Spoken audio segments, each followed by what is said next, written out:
मी Swati teacher आणि 5th स्टँडर्डला मी मराठी हा विषय घेते। तर मागील भागामध्ये आपण आपला महाराष्ट्र या युनिट विषयी माहिती घेतली, आपल्या महाराष्ट्राविषयी माहिती घेतली आपण।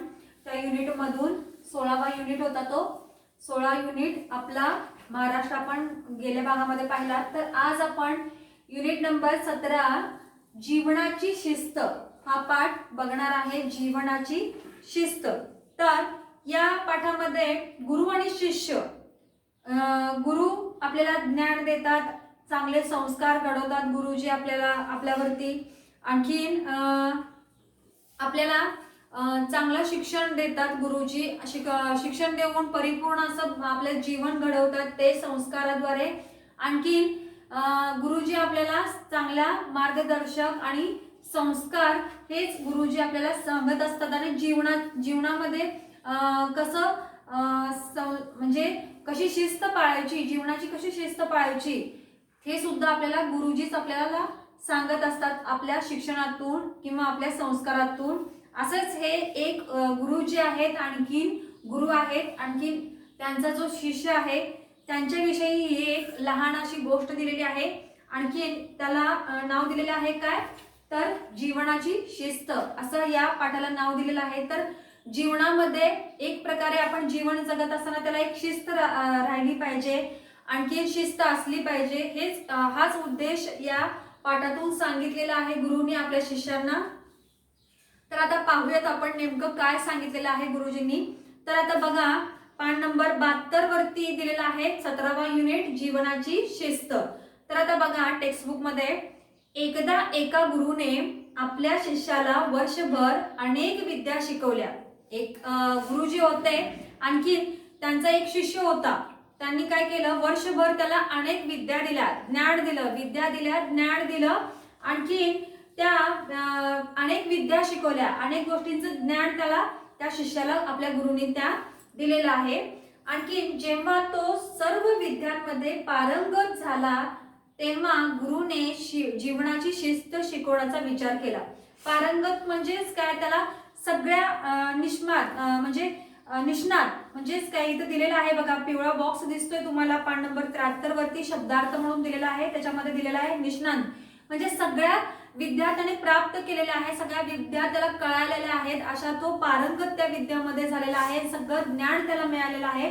जेव्हा ते सगळं ज्ञान तो प्राप्त करतो तेव्हा तो म्हणजे त्याला सगळ्या ज्ञानात त्या गोष्टींची माहिती होते, तेव्हा तो त्या गोष्टींमध्ये पारंगत होतो। तेव्हा गुरुने जीवनाची शिस्त शिकवण्याचा विचार केला, म्हणजे त्याला जीवन कसं जगावं, त्या जीवन जगताना कशी शिस्त पाळली पाहिजे, शिस्तीचं कसं शिस्त म्हणजेच काय नियम, तर नियम कसे पाळले जातात याची जीवनाची शिस्त म्हणून शिकवण्याचा विचार त्यांनी केलेला आहे।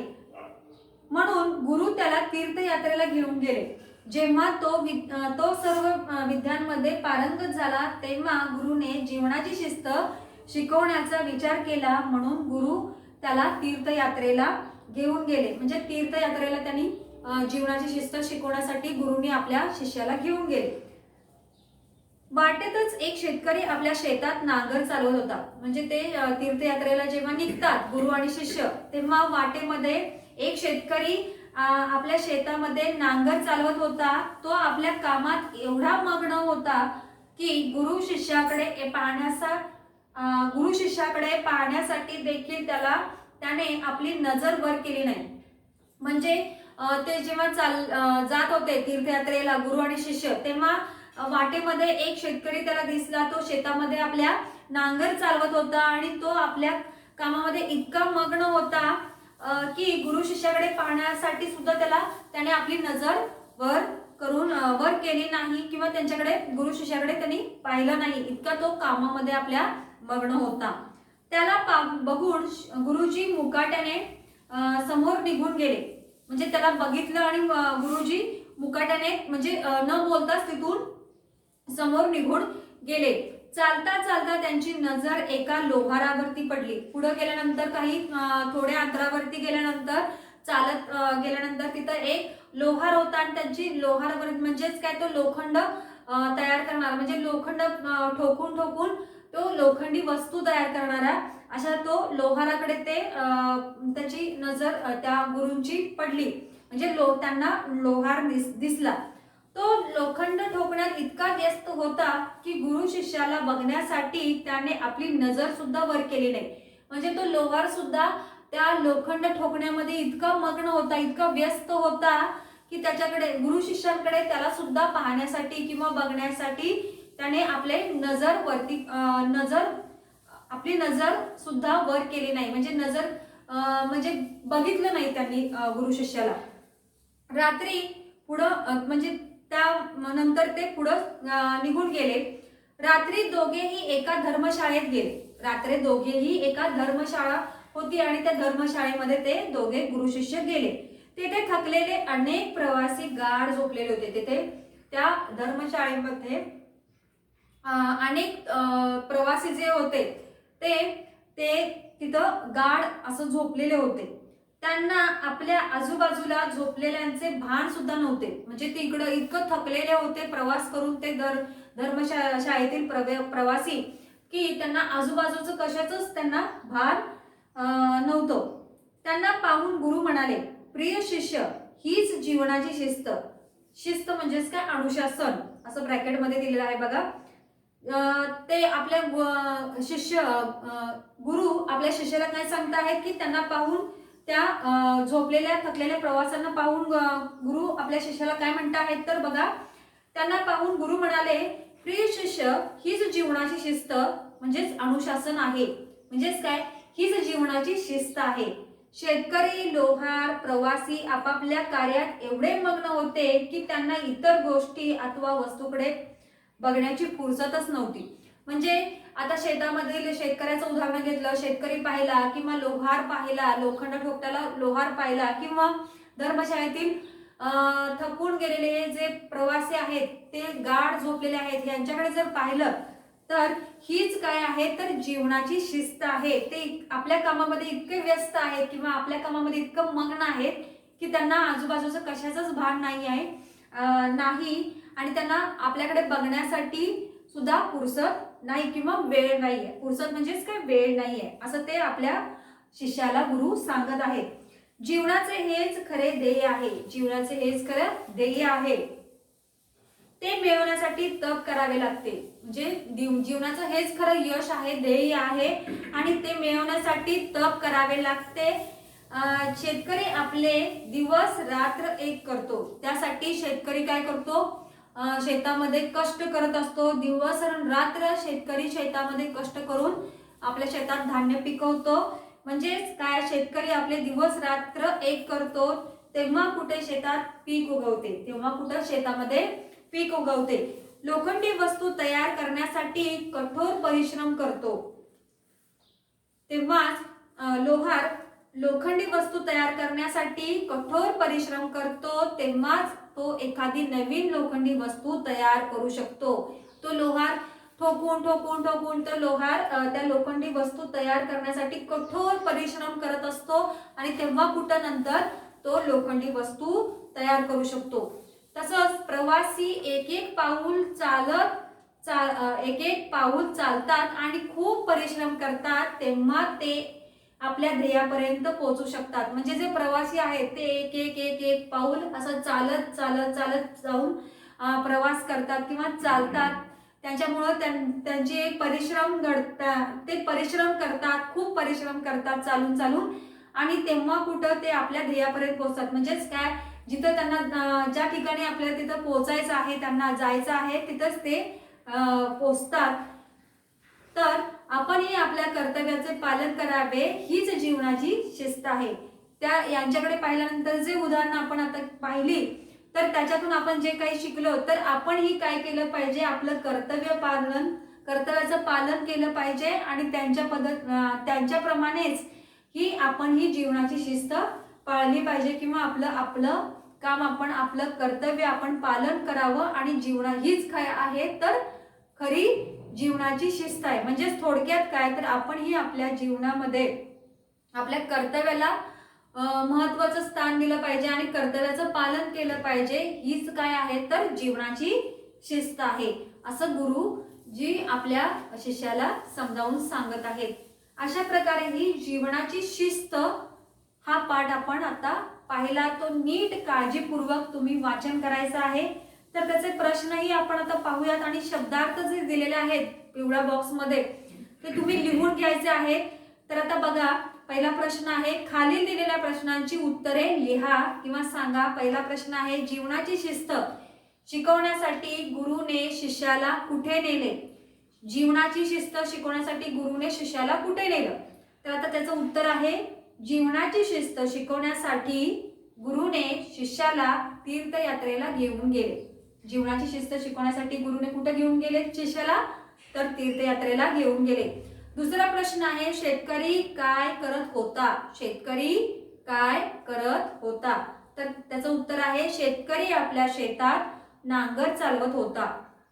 तिसरा प्रश्न आहे, लोहाराला वेळ का नव्हता? लोहाराला वेळ का नव्हता? त्याचं उत्तर आहे बघा, लोहार लोखंड ठोकण्यात इतका व्यस्त होता की गुरु शिष्याला बघण्यासाठी त्याच्याकडे वेळ नव्हता. म्हणजे तो लोहार लोखंड ठोकण्यामध्ये व्यस्त होता, त्यामुळं त्याला गुरु शिष्याकडे बघण्यासाठी वेळ नव्हता.